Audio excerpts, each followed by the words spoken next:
Ici Radio ECAM, bonjour à tous et bienvenue pour cette 16e émission. Aujourd'hui, nous retrouvons Carole pour les news. Nous vous proposons le Best of ECAM avec Rémi Bussière, élève en Engineering 3 qui vient nous parler de sa start-up Plastolaris. On finira ensuite avec ECAM Talent avec Clément. Et tout de suite, place aux news avec Carole.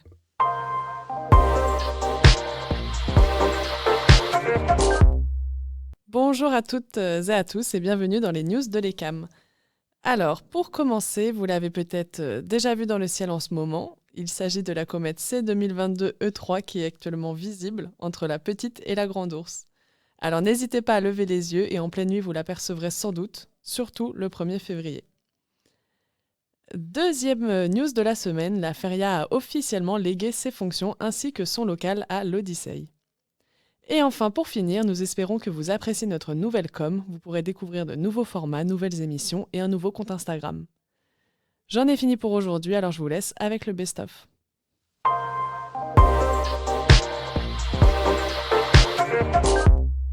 Donc bonjour à tous, aujourd'hui on se retrouve du coup avec Rémi Bussière pour la rubrique Best of ECAM. Donc Rémi, je te laisse te présenter. Salut Rémi, merci pour cette interview. C'est un peu bizarre du coup vu qu'on a le même prénom.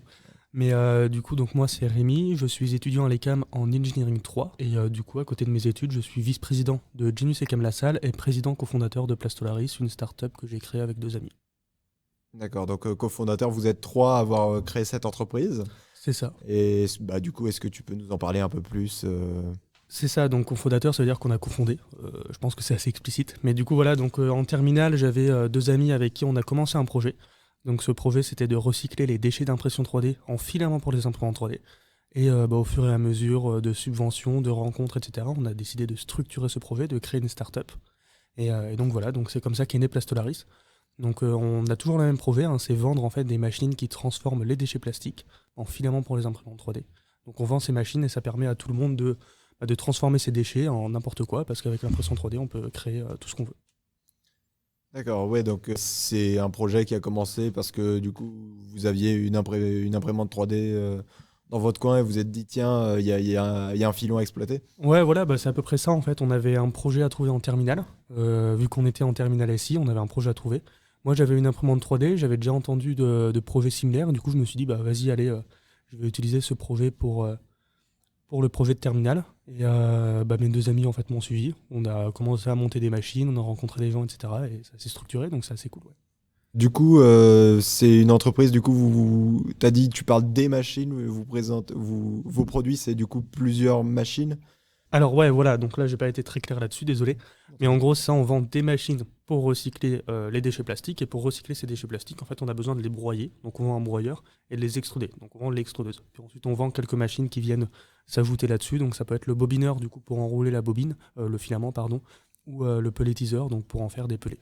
Et on vend aussi, donc là par exemple, on a vendu un plus gros broyeur. Donc voilà, on peut en fait répondre à des besoins un peu plus spécifiques pour certaines personnes. D'accord. Et donc vous êtes vraiment dans une activité de production du coup? C'est vous qui créez vos machines? Vous les avez créées de A à Z? C'est ça en fait, on les a créées de A à Z parce que ces machines, c'est quand même des machines industrielles.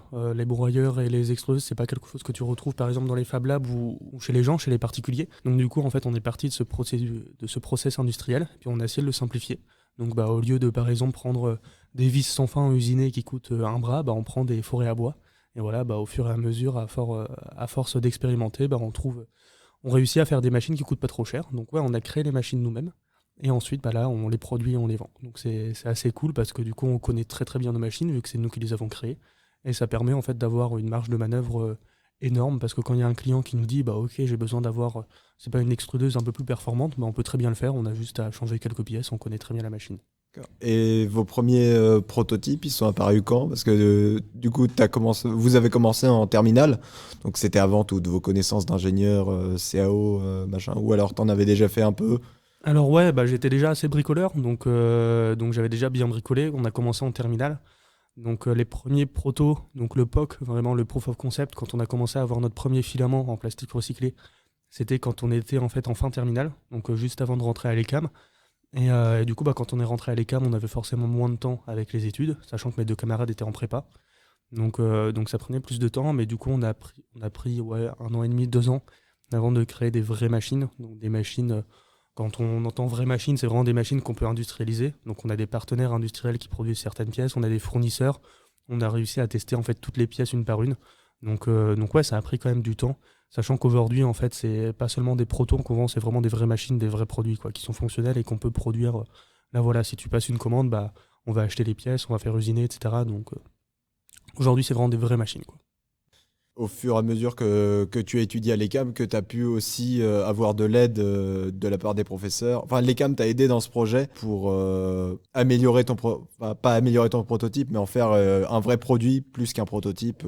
Alors l'ECAM, peut-être pas l'ECAM directement, mais c'est vrai que pour le coup, le personnel ECAM est quand même assez bienveillant quand on a des projets. Par exemple, j'ai pu effectuer mon stage ouvrier chez Plastolaris, donc un mois du coup à bosser sur ma startup, donc c'est génial. Et ensuite, du coup, il y a des professeurs qui sont là pour nous aider pour nos projets. Donc, il suffit d'aller les voir, poser quelques questions. Et du coup, forcément, ça aide énormément. Ouais. Et du coup, oui, maintenant, on a bien parlé du passé de Plastolaris. Le futur, il s'envisage comment? Alors, le futur, là, c'est assez flou, mais on essaye de le structurer. On a commencé à faire plusieurs ventes. On a fait 12 000 € de chiffre d'affaires, donc ce qui est pas mal. On a une nouvelle associée, Julia, donc, qui va construire nos nouveaux sites web et les nouveaux designs de Plastolaris.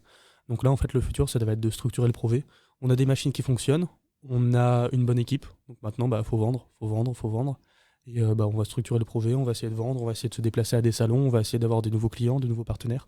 Donc en fait, là, avant, on a pris beaucoup de temps pour créer ces machines. Maintenant, ces machines, on les a. Donc, faut les vendre et il faut démocratiser notre solution et puis répondre aux besoins de chaque personne qui ont ce problème chez eux. Il y a beaucoup de concurrence dans ce milieu-là du recyclage d'impression 3D parce que les imprimantes 3D, il y a eu beaucoup de ventes dans les dernières années. C'est quelque chose qui est une technologie qui est assez récente. L'impression 3D, pour le coup, c'est un marché énorme. Hein. C'est un marché à plusieurs milliards, plusieurs dizaines de milliards même dans le monde. Et c'est un marché qui est exponentiel. Donc là, chaque année, en fait, on multiplie par 2 presque le nombre d'imprimantes 3D vendues. Donc c'est énorme. Et c'est vrai que pour le coup, de plus en plus de gens ont ce problème de ne pas pouvoir recycler ces déchets d'impression 3D, alors que cette matière plastique a une valeur. Et cette imprimante 3D, elle peut créer n'importe quoi. Et donc nous, en fait, on vient créer le pont. Et c'est vrai qu'on a des concurrents.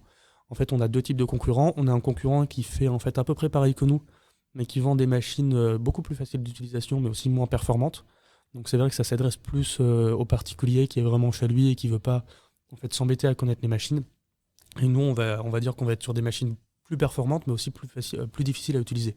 Et après, sinon, il y a des concurrents qui vendent vraiment des machines industrielles. Donc, par exemple, pour te donner un ordre d'idée, nous, notre kit entier, donc broyeur plus extrudeuse plus bobineur, on le vend entre 2000 et 2500 €. Les concurrents qui vendent à peu près pareil, ils le vendent un peu moins cher, mais c'est moins performant. Et sinon, les autres concurrents qui vendent des machines industrielles, là, on est plus entre 15 et 20 000 €. Donc voilà, donc on se positionne un peu entre les deux. Et vos clients, du coup, ça s'adresse du coup plutôt à des particuliers, à des gens qui ont un Fab Lab Déjà, au niveau des clients, il y a un critère, c'est qu'il faut avoir une imprimante 3D. Donc, Oui. on s'adresse quand même plutôt aux utilisateurs des imprimantes 3D. Mais là, par exemple, on a eu 3 clients. On a eu un client, du coup, c'est vraiment en fait un industriel autour de l'impression 3D. Donc, c'est un mec qui a, 40 imprimantes 3D et qui veut recycler ses déchets. Donc voilà, on a un deuxième client, c'est un lycée qui veut s'équiper de broyeurs pour un peu développer en fait leur connaissance autour des matériaux plastiques. Et on a un troisième client, c'est juste un particulier qui est passionné d'impression 3D et qui voulait s'équiper. Donc en fait, on tourne. Ce qu'il faut savoir, c'est que tous les utilisateurs d'imprimantes 3D ont ce problème-là, ont ce problème de déchets plastiques. Maintenant, voilà, c'est vrai qu'on cible quand même les plus passionnés ou ceux qui ont vraiment ce problème-là à grande échelle. Et du coup, on propose notre solution. On a parlé du côté matériel et tout, mais le côté entreprise, machin, moi j'avais plusieurs questions déjà à te poser. Déjà, moi je sais que dans toute ma scolarité, on m'a dit vous mettez pas avec vos amis, vous travaillerez moins bien avec vos amis. Toi qui du coup as cofondé une entreprise avec du coup tes amis de terminale, ça se passe bien et est-ce que c'est un avantage pour toi de travailler avec des gens qu'on connaît? C'est forcément un avantage de travailler avec des gens qu'on connaît. Parce que tu connais, tu sais comment ils vont réagir quand tu vas leur annoncer une nouvelle, tu sais quoi leur proposer, ce qu'ils aiment, etc. Mais tu sais aussi en fait la vision qu'ils ont sur le projet. Et pour le coup, avec mes 2 camarades, on a exactement la même vision du projet, c'est qu'on a envie en fait de s'éclater quand on travaille pour Plastolaris et de démocratiser cette solution. Donc c'est nickel, on a la même vision. Maintenant, c'est vrai, en fait, le plus important, c'est peut-être pas se mettre avec des amis, c'est plutôt se mettre en fait avec des gens qui ont des compétences variées. Donc par exemple, là, on est 3 profils ingénieurs, donc c'est pour ça qu'on a une nouvelle associée, Julia, qui a plutôt un profil commerce, design. Donc voilà, on s'est allié avec elle, elle est devenue associée, et ça nous permet en fait d'avancer. Maintenant, se mettre avec des amis, ça a des avantages, des inconvénients. À partir du moment où je pense tu mets tout sur le papier dès le début, enfin tu mets tout sur la table et tu dis ok on veut faire ça, ça risque de se passer ça, voilà, si on fait de l'argent, comment est-ce qu'on fait? Si tu prévois en fait tous les problèmes potentiels dès le début, je pense que ça pose pas trop de soucis. Après, on n'en est pas non plus à vendre Plastolaris pour plusieurs milliards.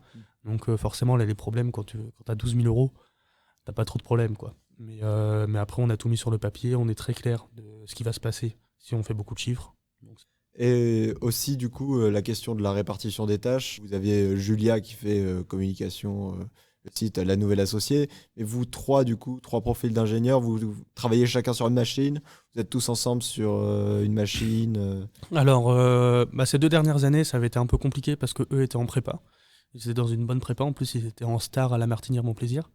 Donc ils bossaient beaucoup, mais eux ont réussi à bosser leur TPE dessus. Donc du coup, il y avait Gabriel et Nathan qui en fait bossaient un peu sur l'extrudeuse et le broyeur.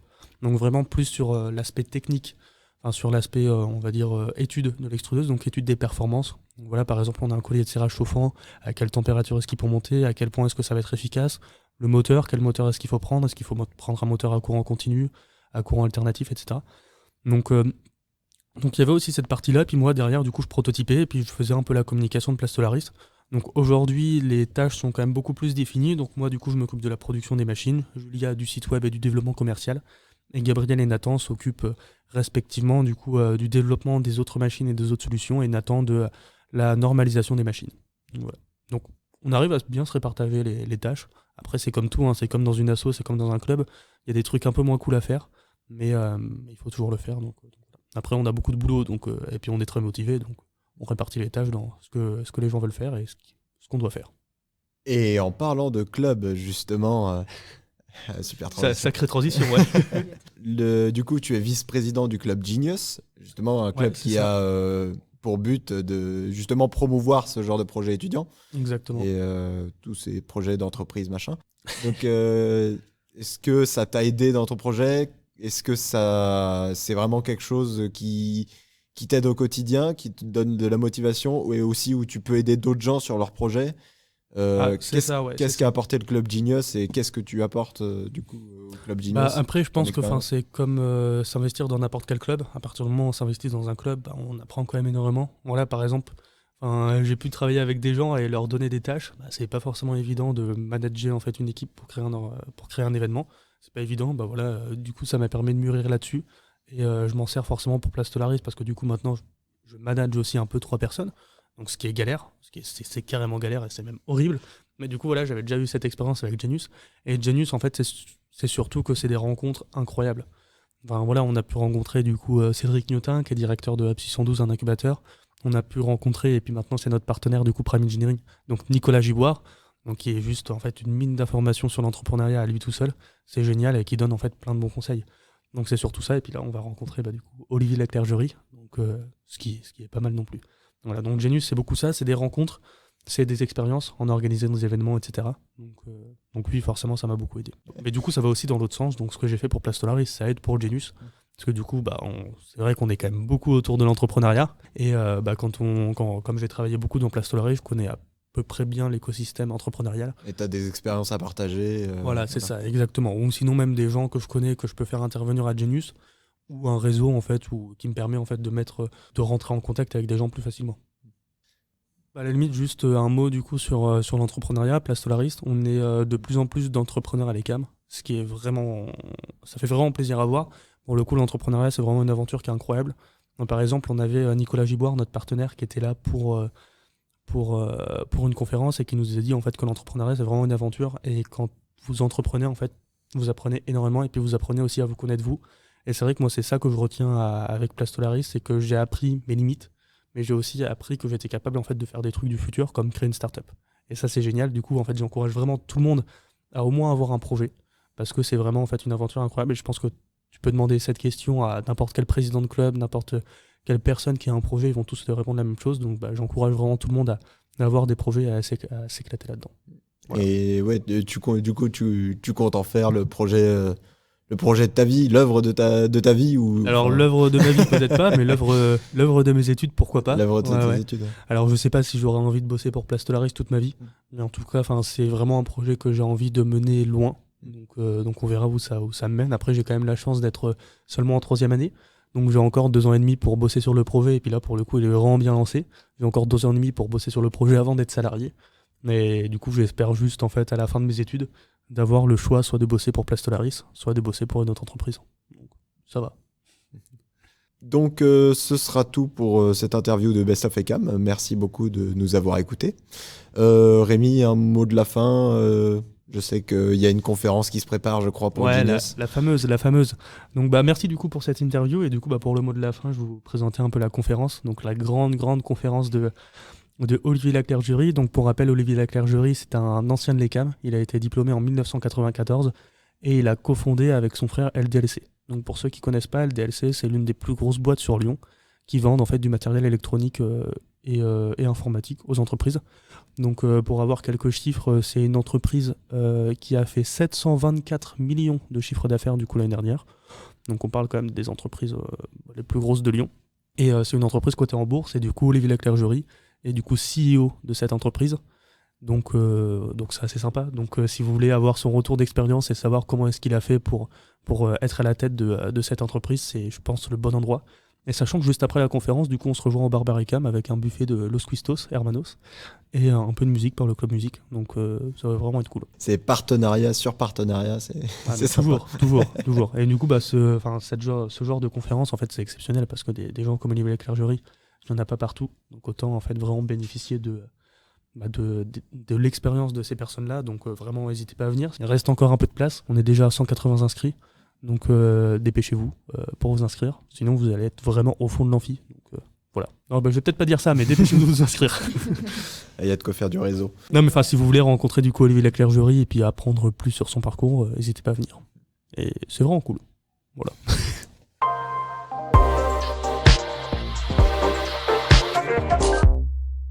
Bonjour à tous, on se retrouve pour l'ECAM Talent de la semaine. Clément, plus connu sur le nom de Lady Bianco. Bonjour. Pour que vous placiez un peu Clément, il a fait notre jingle de début d'émission, donc il est connu de l'équipe. Merci d'ailleurs. Il n'y a pas de problème.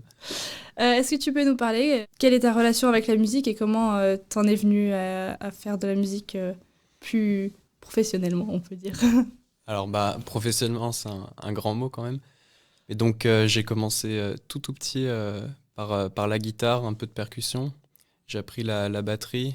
Mon père fait du piano, donc j'ai appris en autodidacte le piano. À partir de vers 15 ans, j'ai appris la MAO, donc musique assistée par ordinateur. Donc la composition sur logiciel, et puis de maîtriser d'autres instruments, voilà. Et donc votre générique, c'était le premier projet un petit peu que j'avais. C'est bien pour commencer. Là, je viens de sortir un EP. Donc cet EP s'appelle Vie. C'est 3 titres. 2,5, 2 et 1 d'une minute. Voilà, donc dans un style un petit peu jazz électro, un petit peu Daft Punk, Moby, en influence, si vous connaissez. Trop bien. Est-ce que tu peux nous parler un peu peut-être d'autres projets que tu as en dehors de ton EP? Oui, alors déjà il y a le Club Musique de l'ECAM. Donc on a pour projet par exemple de jouer à des événements, à des remises de diplômes, et donc les jams aussi qui sont organisés par le club, donc tous les jeudis, et donc c'est vraiment toujours incroyable de jouer avec des musiciens vraiment talentueux. Et du coup, est-ce que tu as un morceau à nous proposer pour la fin d'émission? Oui, alors j'ai un des titres justement de mon EP qui s'appelle Nostalgia, que vous pouvez retrouver sur Spotify, Deezer, les plateformes. Et sinon, pour voir un petit peu de contenu, voir de la musique, j'ai un compte Instagram qui s'appelle aussi Lady Bianco, donc, que vous pouvez retrouver. Merci beaucoup et bonne écoute à vous.